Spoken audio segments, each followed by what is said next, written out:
to be invigorated to proclaim the gospel of life and to build the culture of life. These individuals who will profess the promises today, 5 of whom will be renewing those promises made already at a previous time, and Catherine and Katie making them for the first time today.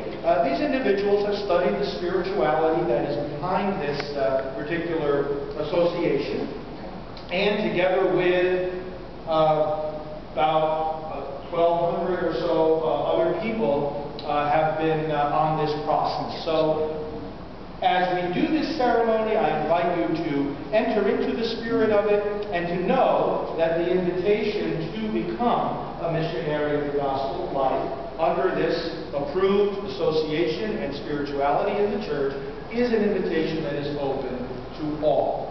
Jim Pinto has been serving and continues to serve as the national coordinator for the lay associates of this association, and so he will assist me in this ceremony.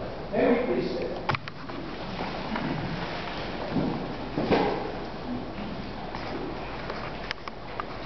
In the name of the Father, and of the Son, and of the Holy Spirit. Amen. The Lord be with you. And also with you. Brothers and sisters, before we accept God's call to ministry, we accept His call to repentance.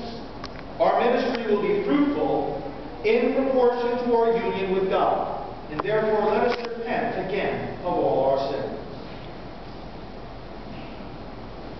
Lord Jesus, victor over death, Lord have mercy. Lord have mercy. Lord Jesus, giver of life, Christ have mercy. Christ have mercy. Lord Jesus, coming in glory, Lord have mercy. Lord have mercy. May Almighty God have mercy on us, forgive us our sins, and bring us to life everlasting. Amen.